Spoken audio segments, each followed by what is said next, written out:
They laughed at him. Not just once, not just twice, but every single day. They laughed at his dreams. They mocked his silence. They turned his pain into their entertainment. And you know what's funny? He laughed too. Not because it didn't hurt, but because deep inside, something was changing. Something dangerous, something unstoppable. You see, when the world pushes a person to the edge long enough, they don't break, they transform. And now the same people who once pointed fingers can't even look him in the eye because the joke is no longer on him. So go ahead, sit back, watch closely, because this story, this transformation, this is what happens when pain stops being weakness and starts becoming power. Pain doesn't ask for permission before it enters your life. It arrives uninvited, settles deep inside your chest, and starts rewriting everything you thought you knew about yourself. For some, it becomes a weight that drags them down. For others, it becomes fuel. The difference isn't in the pain itself, but in what you decide to do with it. When people laughed, when they doubted, when they dismissed every effort like it meant nothing, each moment carved something sharper inside him. Not weakness, not defeat, something far more dangerous. Awareness. Pain has a strange way of opening your eyes. It forces you to see the truth about people, about the world, and most importantly, about yourself. Every insult echoes longer than praise ever could. Every failure leaves a mark deeper than success. But those marks, they are not scars of defeat, they are blueprints of transformation. While others saw someone breaking, what was really happening was a slow, silent construction of strength. Piece by piece, thought by thought, he was becoming someone they would never understand. They thought the silence meant surrender. They thought the quiet meant he had accepted his place at the bottom. But silence is never empty. It is where the real work happens. It is where pain gets processed, where anger gets controlled, where purpose gets built. Every late night, every moment of doubt, every time he chose to keep going instead of giving up, pain was being reshaped into discipline, into focus, into something that couldn't be shaken by laughter or criticism. Pain strips away illusions. It removes comfort, destroys excuses, and leaves you face to face with reality. And in that raw, uncomfortable space, you either collapse or evolve. He chose to evolve. He chose to take every negative word, every mocking laugh, and turn it into a reminder. A reminder that nothing would be handed to him. A reminder that if he wanted respect, he would have to build it himself, brick by brick, effort by effort. There's something terrifying about a person who has felt pain deeply and refused to stay down, because they stop fearing it. Once you stop fearing pain, you become uncontrollable. Criticism doesn't slow you down. Failure doesn't scare you. Rejection doesn't define you. Instead, each of these becomes a stepping stone, a lesson, a tool. The same thing that once hurt you becomes the very thing that drives you forward. People often underestimate what pain can create. They see the struggle, but they don't see the growth happening underneath. They hear the laughter, but they don't hear the promises being made in silence. They judge the present, completely blind to the future that is being built right in front of them. And by the time they realize what's happening, it's already too late. Because pain, when used right, doesn't just change you, it upgrades you. It sharpens your mind, strengthens your will, and builds a version of you that no one can break. The same person they once laughed at becomes someone they can't ignore. Someone they can't control. Someone they can't even recognize anymore. Pain never leaves completely. It stays, but it changes its role. It stops being a burden and starts becoming a reminder of how far you've come. A reminder of what you survived. A reminder of what you're capable of becoming when everything is against you. Rejection has a way of cutting deeper than failure. Failure at least comes with effort, with proof that you tried. But rejection, it tells you that you were not enough before you even had a chance. It whispers that you don't belong, that your ideas don't matter, that your presence is invisible. And when it happens again and again, it starts to feel like a pattern, like a truth you're supposed to accept. That's how most people break. They start believing the voices that never saw their potential in the first place. But rejection is not a verdict. It's pressure. And pressure, when handled right, creates strength. Every no forces you to look at yourself more closely. It forces you to refine, to adjust, to grow sharper than you were before. While others see rejection as a closed door, he started seeing it as a challenge. Not a sign to stop, but a signal to improve. Each dismissal became a lesson. Each overlooked moment became motivation to become impossible to ignore. There's a certain loneliness that comes with rejection. Watching others move forward while you stay stuck, hearing opportunities pass by your name, feeling like you're always one step behind no matter how hard you try. That loneliness can destroy confidence if you let it. It can make you question your worth, your abilities, your purpose. But it can also become a training ground, a place where you learn to rely on yourself instead of validation, a place where your belief in yourself is tested, stretched, and rebuilt stronger than before. Rejection teaches patience in a way success never can. It slows everything down. It forces you to wait, to endure, to keep showing up even when nothing seems to change. Most people give up in this phase because they expect quick results. They expect recognition. They expect approval. But resilience is built in those moments where no one is watching, where no one is clapping, where the only thing pushing you forward is your own decision to not quit. It also teaches clarity. When doors keep closing, you start to understand which ones were never meant for you. You stop chasing approval from people who were never going to give it. You stop trying to fit into spaces that were too small for your growth. Instead, you begin creating your own path, one where rejection is no longer something to fear, but something to expect and overcome. It becomes part of the process, not the end of it. There's power in being underestimated and being overlooked and being dismissed, because it gives you time. Time to grow without pressure, time to improve without distractions, time to build something real while others are busy seeking attention. And when that growth finally shows, it hits differently, because it wasn't given. It was earned through every moment of doubt, every silent struggle, every rejection that could have stopped you but didn't. Rejection hardens your mindset. It forces you to develop emotional control, to stop reacting to every negative opinion, to stay focused on your goals even when everything around you suggests you should quit. It builds a kind of mental toughness that can't be taught through comfort. You start to understand that not everyone needs to believe in you, that approval is not a requirement for success, that your journey is yours alone, and it doesn't need validation to be real. Over time, rejection stops feeling personal. It stops feeling like an attack on your identity and starts feeling like a filter, a process that removes distractions, that redirects your energy, that pushes you towards something greater than what you initially aimed for. And in that process, you become stronger, sharper, more resilient than you ever thought possible. Silence is often misunderstood. People see it as weakness, as hesitation, as a lack of confidence. They assume that if someone isn't speaking, they must not have anything worth saying. But silence can be the loudest thing in the room when it carries purpose. It's not emptiness, it's preparation. It's the space where transformation begins without anyone noticing. While others were busy talking, judging, and laughing, he chose silence. Not because he had nothing to prove, but because he understood that words without action are meaningless. Every moment he stayed quiet, he was observing, learning, absorbing everything around him. He watched how people reacted, how they underestimated him, how they revealed their true selves when they thought he wasn't a threat. Silence gave him an advantage they never saw coming. There is a certain strength in holding back, in not reacting to every insult, in not defending yourself against every accusation.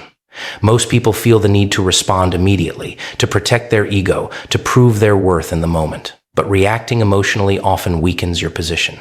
Silence, on the other hand, builds control. It allows you to think, to strategize, to choose your actions carefully instead of being driven by impulse. In silence, the real work happens. No applause, no recognition, no distractions. Just focus. Just effort. Just progress that no one sees. Every early morning, every late night, every sacrifice made without announcement becomes part of a hidden transformation. From the outside, it looks like nothing is changing. But inside, everything is shifting. Skills are being sharpened. Discipline is being built. Mindset is being reprogrammed. Silence also protects your vision. Not everyone needs to know your plans. Not everyone deserves access to your goals. When you speak too soon, you expose your ideas to doubt, negativity, and unnecessary opinions. But when you move in silence, you give yourself the freedom to grow without interference. You allow your actions to speak when the time is right, instead of explaining yourself before you've even started. There's something unsettling about a person who stays quiet while everyone else is loud. It makes people curious. It makes them uncomfortable.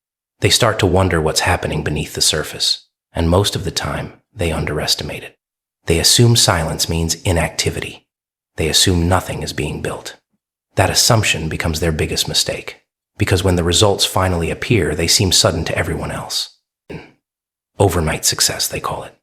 But what they don't see are the months, sometimes years, of silent effort that made it possible. They don't see the struggles, the failures, the moments of doubt that were faced without anyone's support. They only see the outcome, not the process. Silence teaches patience. It forces you to wait for the right moment instead of chasing immediate recognition. It trains you to trust your work even when there's no external validation. It builds a kind of confidence that doesn't need to be announced because it's rooted in preparation. You start to realize that you don't need to prove yourself through words. Your actions will do that for you. It also builds emotional strength. When you stop reacting to every negative comment, you gain control over your emotions. You stop giving power to people who don't deserve it. You become focused, disciplined, and unshakable. The noise around you loses its influence, and your direction becomes clearer. Silence is not the absence of progress. It is the foundation of it. It is where ideas grow, where plans are formed, where determination is strengthened. It is the hidden phase of transformation that no one celebrates, but everyone eventually notices. Mockery is loud, but it doesn't last. Discipline is quiet, but it builds something permanent. When people laugh, they're reacting to the present. They see what you are right now and assume that's all you'll ever be. They don't see the hours you're putting in, the effort you're investing, or the mindset you're developing. They judge based on moments, not the process. And in those moments, it's easy to feel small, to feel like their words carry truth. But discipline doesn't listen to noise. It follows direction. Discipline begins where motivation fades. Anyone can feel inspired for a day, maybe a week. Anyone can start something when emotions are high and energy is fresh. But discipline is what keeps you going when that excitement disappears. It's what forces you to show up when you don't feel like it, when you're tired, when progress feels slow or invisible. It doesn't rely on feelings. It relies on decisions. Repeated, consistent decisions that push you forward no matter what's happening around you. Mockery tries to break that consistency. It plants doubt in your mind. It makes you question whether the effort is worth it, whether the goal is realistic, whether you're capable at all. And if you're not careful, those doubts can turn into hesitation. Hesitation turns into inaction, and inaction turns into failure. That's how most people lose, not because they lacked ability, but because they allowed outside voices to interrupt their internal discipline. He refused to let that happen. Every time someone laughed, every time someone underestimated him, it became a test of focus, a test of commitment. Instead of reacting, instead of trying to prove them wrong in words, he turned inward. He tightened his routine, sharpened his habits, and doubled his effort. Discipline became his response. Not loud, not visible, but constant. There's a certain power in doing the same thing over and over again, even when no one is watching. Waking up early, working late, practicing when others are resting, improving when others are distracted. These actions seem small on their own, almost insignificant. But over time, they stack, they create momentum. And that momentum turns into results that can't be ignored. Discipline removes excuses. It doesn't allow room for maybe tomorrow or I'll start later. It demands action now. It creates structure in your life, a system that keeps you moving forward regardless of mood or circumstances.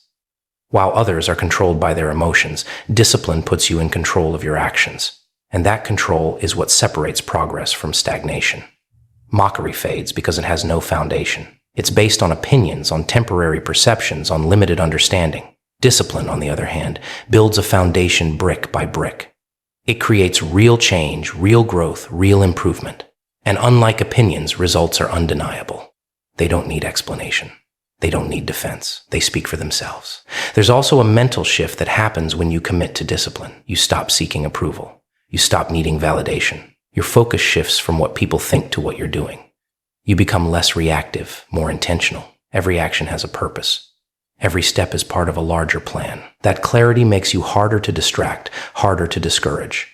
Over time, the same people who once laughed begin to notice the difference. Not because you told them, but because your actions made it impossible to ignore.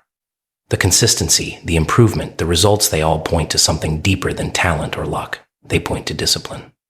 A force that doesn't shout, doesn't complain, doesn't seek attention, but quietly outworks everything that tries to stand in its way. Revenge is often imagined as something loud, aggressive, and immediate. A sharp response, a direct confrontation, a moment where you prove someone wrong in front of everyone. But that kind of revenge fades quickly. It satisfies emotion for a moment, then disappears without creating anything meaningful. Real revenge doesn't look like that. It is quiet, calculated, and built over time. It doesn't rely on words or reactions. It relies on results. When people mocked him, when they dismissed his efforts and laughed at his dreams, they expected a reaction. They expected anger, frustration, maybe even surrender. They wanted to see him break under pressure, to confirm their belief that he wasn't capable. But instead of giving them that satisfaction, he chose a different path. He chose to say nothing and focus on becoming something they couldn't ignore. Success became his response. Not a temporary win, not a small achievement, but a complete transformation that spoke louder than any argument ever could. Every step forward, every improvement, every milestone reached added to a story that didn't need explanation. It was visible. It was undeniable. And most importantly, it was earned. There's something powerful about letting your work speak for you. Words can be questioned, challenged, or dismissed. But results, they stand on their own. They don't need validation. They don't need approval. When success is real, it forces people to change their perspective whether they want to or not. The same voices that once laughed become silent, not because they were convinced by arguments, but because they were confronted with reality. Success as revenge is not about proving others wrong as much as it is about proving yourself right. It shifts your focus from external opinions to internal growth. Instead of wasting energy on anger or resentment, that energy is redirected into progress, into building something meaningful, into becoming someone stronger, smarter, and more capable than you were before. It also requires patience. Unlike emotional reactions, success takes time. It demands consistency, effort, and resilience. There are no shortcuts, no quick fixes. While others move on, forget, or continue their lives, you're still working, still improving, still pushing forward even when recognition is nowhere to be seen. That patience is what makes the outcome so impactful. There's also a level of control involved. Choosing success over revenge means you're not allowing others to dictate your actions. You're not reacting to their negativity. You're responding with growth. That shift in mindset puts you in control of your journey. It removes dependence on others' opinions and replaces it with self-direction. As progress builds, something else begins to happen. The pain that once drove you starts to evolve. It's no longer about what they said or how they treated you. It becomes about what you're becoming, about the standards you're setting for yourself, about the life you're creating through your own effort. Success stops being a weapon against others and starts becoming a reflection of your own discipline and vision. The transformation doesn't go unnoticed. People remember. They remember what they said, how they acted, how they underestimated you. And when they see the difference, when they see what you've built despite everything, it creates a contrast that can't be ignored. No confrontation is needed. No explanation is required. The gap between what they expected and what you became says everything. Success, when built this way, carries weight. It has a story behind it, a foundation of struggle, rejection, and persistence. It represents more than just achievement. It represents growth. And that growth is what makes it powerful, what makes it lasting, what makes it impossible to dismiss. Fear is a powerful thing. It shapes how people think, how they act, and how they judge others. When they laughed at him, it wasn't just because they found him amusing. It was because they didn't see him as a threat. They saw someone harmless, someone easy to ignore, someone who could be pushed aside without consequences. That perception gave them comfort. It made them feel secure in their own position, convinced that nothing would change. But what they didn't realize is that underestimation is one of the greatest advantages a person can have. When no one expects anything from you, you have the freedom to grow without pressure. You have the space to make mistakes, to learn, to improve without being constantly judged for every step. While they were comfortable in their assumptions, he was uncomfortable in his growth. And that discomfort became his strength. Becoming what they feared was never about intimidation or aggression. It was about transformation. It was about turning every weakness they pointed out into a strength they couldn't deny. Every flaw they mocked became an area of focus. Every doubt they expressed became a challenge to overcome. Slowly, quietly, he began to reshape himself into someone entirely different from the person they thought they knew. There's a shift that happens when you stop trying to fit into the expectations others have for you. You stop limiting yourself to what they believe you're capable of. You stop shrinking to make others comfortable. Instead, you expand. You push beyond those boundaries, beyond those labels, beyond those opinions that once defined you. That shift is where real change begins. Fear starts to appear when people notice that change. At first, it's subtle. They see small improvements, small differences, but they dismiss them. They hold on to their old perception, refusing to believe that anything significant is happening. But as time passes and the growth continues, it becomes harder to ignore. The same person they once laughed at starts showing signs of something more, something stronger, something unpredictable. Unpredictability creates discomfort. People like certainty. They like knowing where they stand in relation to others. When someone they once considered weak starts to rise, it disrupts that sense of order. It challenges their assumptions. It forces them to question their own judgments. And that's where fear begins to grow. But this fear isn't about danger in the traditional sense. It's about realization. Realization that they were wrong. Realization that they underestimated someone who refused to stay in the position they were given. Realization that the person they dismissed has become someone they can no longer control or define. Becoming what they feared also means developing a presence that doesn't rely on approval. You walk differently, think differently, act differently. Not to impress, but because you've changed from within. Confidence replaces doubt. Clarity replaces confusion. Purpose replaces hesitation. These changes are not loud, but they are noticeable. There's also a level of independence that comes with this transformation. You're no longer affected by the same things that once held you back. Opinions lose their power. Criticism loses its sting. You become focused on your own path, guided by your own standards instead of external validation. That independence makes you stronger, harder to influence, harder to break. Over time, the roles begin to reverse. The ones who once felt comfortable judging you now feel uncertain around you. The ones who once laughed now observe in silence. Not because you demanded respect, but because your transformation earned it. The shift is undeniable, not because of what you say, but because of what you've become.